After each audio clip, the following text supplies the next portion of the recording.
अस्सलामुअलैकुम। आज हमारा 10th मैथमेटिक्स का लेक्चर नंबर 29 है। हम लोगों ने 5.1 रीस्टार्ट करनी है, ठीक है। इससे पहले हम लोग थोड़ा सा इसका इंट्रोडक्शन वगैरह देख लेते हैं, कौन सी चीज़ें इसमें यूज़ हो रही हैं और उनको हम कैसे यूज़ करेंगे, उनकी डेफिनेशंस वगैरह क्या है, ठीक है। सबसे पहले हमारे पास आ रहा है ऑर्डर पेयर, ठीक है। ऑर्डर पेयर हमारे पास क्या होता है, अगर हम लिखते हैं x इंटू वाई, ठीक है। ये हमारे पास है ऑर्डर पेयर, ठीक है। जो ऑर्डर पेयर होता है, ये ऑर्डर पेयर मैंने लिखा है 2 एलिमेंट्स का, ठीक है। और इसमें x जो है वो फर्स्ट प्लेस पे है, y जो है वो सेकंड प्लेस पे है, ठीक है। x और y जो है वो मे बी एक ही सेट से हों या डिफरेंट सेट के एलिमेंट्स हों, ठीक है। इसको हम कहेंगे कि ये ऑर्डर पेयर है, ठीक है। उसके बाद हम क्या करेंगे, अगर हम लोग ऑर्डर पेयर y को फर्स्ट प्लेस ले लेते हैं और x को सेकंड प्लेस ले लेते हैं, ये भी ऑर्डर पेयर है, ठीक है। लेकिन इसमें ये है कि y जो है वो फर्स्ट प्लेस पे है और x जो है वो सेकंड प्लेस पे है, ठीक है। ये दोनों ऑर्डर पेयर डिफरेंट हैं। और एक और बात, ये ऑर्डर पेयर और ये ऑर्डर पेयर कभी इक्वल नहीं हो सकते। बेशक एक जैसे वेरिएबल यूज हुए हैं लेकिन ये इक्वल नहीं है, ठीक है। उसके बाद हमारे पास आ जाता है कार्टेशियन प्रोडक्ट, ठीक है। ए और बी अगर हम दो नॉन एम्प्टी सेट ले लेते हैं तो ए क्रॉस बी जो होगा, ए और बी का जो क्रॉस प्रोडक्ट होगा, इसको हम कहेंगे कि ये हमारे पास कार्टेशियन प्रोडक्ट है, ठीक है। ये दो चीज़ें यूज हो रही हैं। और अगर हमारे पास एक बॉक्स आपको दिया था, उसमें उसने बोला हुआ कि ए हमारे पास है, उसके m एलिमेंट्स हैं और b जो है उसमें m एलिमेंट्स हैं, तो हमारे पास जो नंबर ऑफ एलिमेंट्स आएंगे a क्रॉस b में, जब हम a क्रॉस b लेंगे तो उसमें जो नंबर ऑफ एलिमेंट्स आएंगे वो m क्रॉस n होंगे, क्योंकि a में जो एलिमेंट्स हैं वो m हैं और b में जो एलिमेंट्स हैं वो n है। और जब हम उनका a क्रॉस b लेंगे तो हमारे पास जो एलिमेंट आएंगे वो m क्रॉस n आएंगे, ठीक है। और हमारे पास जो इसके सबसेट आएंगे a क्रॉस b के, वो आएंगे 2 की पावर n, ठीक है। आप लोगों को पता है ना कि जब भी आप किसी भी सेट के आपने सबसेट फाइंड करने होते हैं तो आप 2 की पावर ले लेते हैं जितने उसमें एलिमेंट्स होते हैं, ठीक है। अब क्योंकि ये कार्टेशियन प्रोडक्ट है, a क्रॉस b भी है, तो a क्रॉस b जो है किसका कॉम्बिनेशन है, m क्रॉस n का, तो हम 2 की पावर m n ले लेंगे, ठीक है। अब हम चलते हैं एक्सरसाइज पे। सबसे पहला क्वेश्चन जो दिया गया है उसमें उसने x एक सेट दे दिया है और सेकेंड सेट उसने y दे दिया है। जब इसने बोला है कि आप लोगों ने फाइंड करना है x cross y and y cross x, ठीक है। ये दो चीज़ें आप लोगों ने फाइंड करनी है। फर्स्ट सेट आप लोगों को दिया गया है, x है, क्वेश्चन नंबर 1 है, x दिया गया है a b, ठीक है। और y सेट हमें दिया गया है c एंड d, ठीक है। अब आप लोगों ने क्या फाइंड करना है, x क्रॉस y भी फाइंड करना है और y क्रॉस x भी फाइंड करना है। ये दोनों चीज़ें आपने फाइंड करनी है, ठीक। पहले हम लोग करते हैं x क्रॉस y फाइंड कर लेते हैं। जब x क्रॉस y हम फाइंड करेंगे, हमने इसको लिखना है, x हमारे पास है a b cross c d, ठीक है। अब हमने क्या करना है, जब हम इसका क्रॉस फाइंड करेंगे तो हमने इधर ऑर्डर पेयर में हमको लिखना है फर्स्ट एलिमेंट को, पहले हमने सेकंड सेट के फर्स्ट एलिमेंट के साथ लिखना है, फिर हमने सेकंड सेट के सेकंड एलिमेंट के साथ लिखना है, और हमने इसको ऑर्डर पेयर की फॉर्म में लिखना है। और ऑर्डर पेयर को हमने सेपरेट किससे करना है, कॉमा से सेपरेट करना है, ठीक है। ये आ जाएगा a c, आप ये कॉमा, फिर हमने इसी एलिमेंट को सेकंड सेट के सेकंड एलिमेंट से लिखना है। अगर हमारे पास इस सेट में ज़्यादा एलिमेंट्स होते तो मैं क्या करती, फर्स्ट एलिमेंट को इस एलिमेंट के सारे इस सेट के सारे एलिमेंट्स के साथ लिखती और इसको ऑर्डर पेयर की फॉर्म में लिखते और सेपरेट कर लेते कॉमा से, ठीक है। अब लिखा है a d, ठीक है, ये हो गया। अब हमें क्या करना है, इस सेट के सेकंड एलिमेंट को हमने इसके साथ लिखना है, ठीक है। b c b d close कर देना है हमें ब्रेसेस को, ठीक है। ये हमारे पास है x क्रॉस y। ऐसे ही हम लोगों ने y क्रॉस x फाइंड करना है। जब y क्रॉस x हम लोग फाइंड करेंगे तो हम लोगों ने y वाला सेट पहले रखना है, ठीक है। c d cross a b, इसको जब हम लिखेंगे तो हमने बिल्कुल जैसे x क्रॉस y में किया था, बिल्कुल ऐसे ही हमें y क्रॉस x में करना है। एलिमेंट्स के साथ लिखना है ऑर्डर्ड पेयर की फॉर्म में। याद आएगा सी ए सी बी आ जाएगा, और फिर सेकेंड एलिमेंट को इसी तरह लिखना है D A and D B. ठीक है, ये हमारे पास एक्स क्रॉस वाई और वाई क्रॉस एक्स आ गए। ठीक है, सेकेंड क्वेश्चन जो दिया गया है इसमें उसको आपने आपको सेट दे दिया, उसने ए उसने दे दिया 1 2 और बी दे दिया है, बी भी उसने 1 2 ही दे दिया। ठीक है, हम लोगों ने क्या प्रूव करना है इसमें, हमने शो करना है कि ए क्रॉस बी जो है वो बी क्रॉस ए के इक्वल।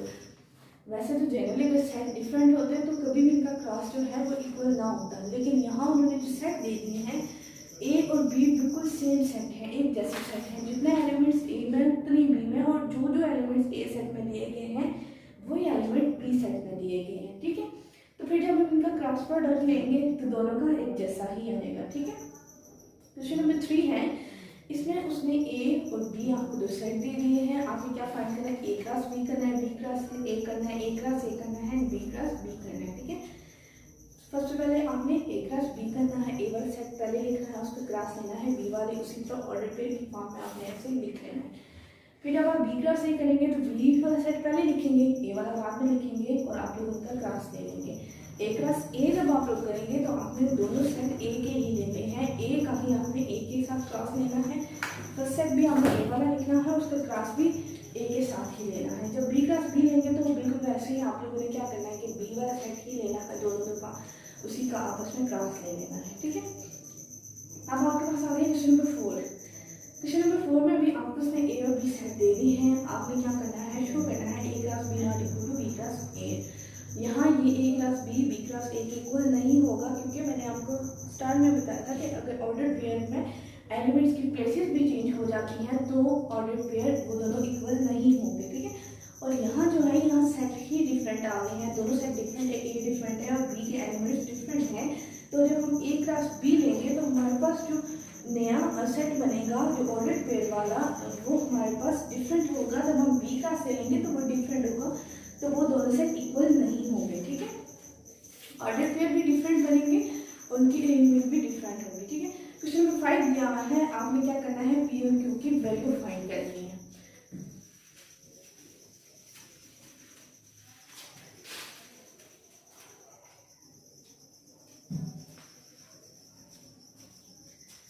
क्वेश्चन नंबर 5 का फर्स्ट पार्ट देखें, दिया हुआ है p + 2 3 = 2 4 3 यहाँ आप लोगों ने ये करना है कि फर्स्ट एलिमेंट को दूसरी साइड के फर्स्ट एलिमेंट के इक्वल रखना है। ऑर्डर पेयर में इस ऑर्डर पेयर के फर्स्ट एलिमेंट को इस ऑर्डर पेयर के फर्स्ट एलिमेंट के इक्वल रखना है, p + 2 = 4। ठीक है, फिर सेकेंड को 3 = 3 ये आपके पास दो इक्वेशंस बनेंगे। यहाँ से हमने क्या करना है, वैल्यूज इजीली फाइंड हो जाएगी। यहाँ से आप क्या करेंगे, p = 4 - 2 p = 2, p की वैल्यू आ गई। अब आपके पास रहेगी q की, ये 3 इस साइड पे आके डिवाइड होगा तो आपके पास q की वैल्यू आ जाएगी, q = 1। ठीक है, अब इसका आप देखिए थर्ड वाला पार्ट,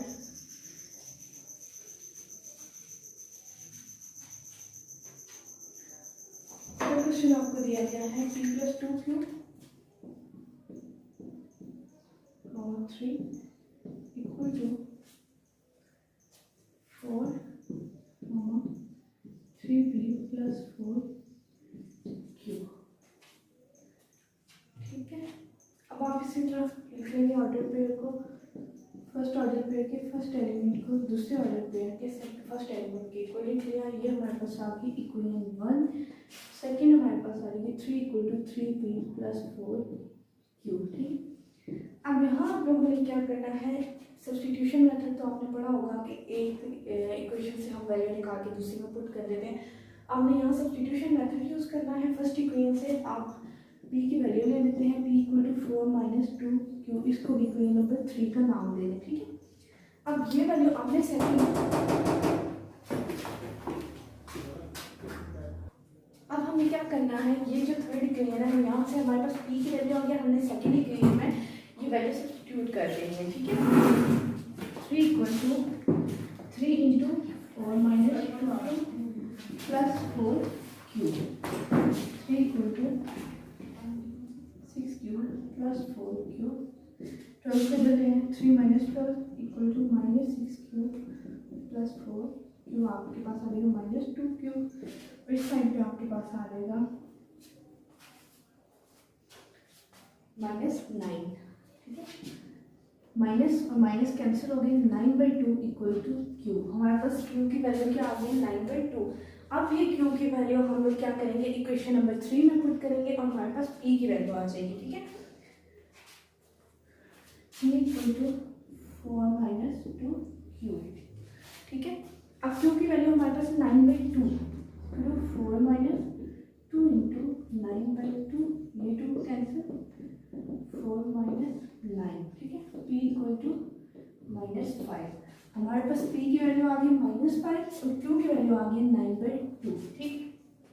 बाकी जो इसके पास है आपने बिल्कुल ऐसे ही सॉल्व कर लेने हैं, p और q की वैल्यू फाइंड कर लेनी है, ठीक है। अब हम आते हैं क्वेश्चन नंबर 6 पे। हमारे पास उसने बोला कि आपने a और b सेट फाइंड करना है, b क्रॉस a हमें दे दिया गया है, ठीक है।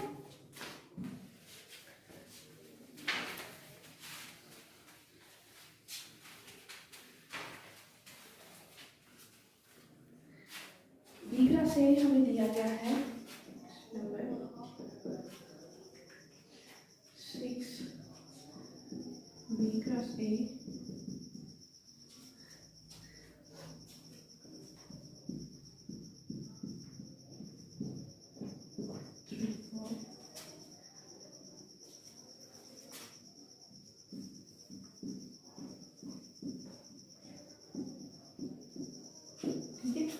आपने क्या करना है, इसमें से B और A आपने दोनों साइड को फाइंड करना है, ठीक। अब यहाँ से देखिए आप लोगों के पास B क्रॉस A है, जो फर्स्ट एलिमेंट होगा ऑर्डर पेयर का, फर्स्ट एलिमेंट वो B सेट होगा और जो सेकंड एलिमेंट होगा वो A सेट होगा, ठीक। बच्चे यहाँ जो गलती करते हैं वो समझते हैं कि फर्स्ट एलिमेंट है वो हमेशा A सेट का होता है।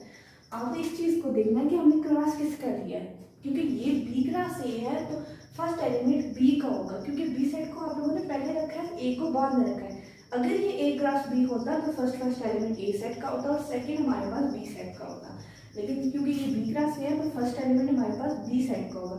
B सेट हमारे पास आ जाएगा 2, 3 एंड 4 को आपने रिपीट नहीं करना, एक ही दफ़ा आपने 4 लिखना है, ठीक है। A सेट हमारे पास आ जाएगा। अब जो सेकंड एलिमेंट होगा हर ऑर्डर पेयर का वो हमारे पास A सेट होगा, 1, 4, 7 एंड 10, ये हमारे पास हो गया A सेट। अब सिर्फ यहाँ से A और B सेट को फाइंड करना है, वो आप लोगों ने कर लिया, ठीक है।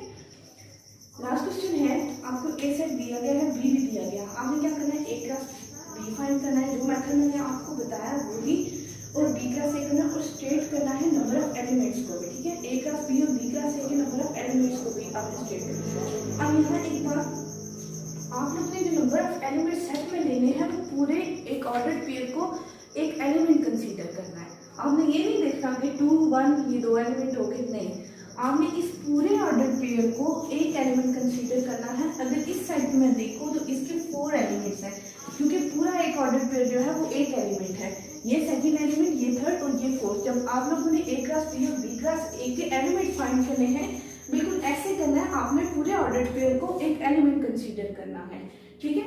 नेक्स्ट हम लोग अगली एक्सरसाइज पढ़ेंगे नेक्स्ट लेक्चर में। अल्लाह हाफिज़।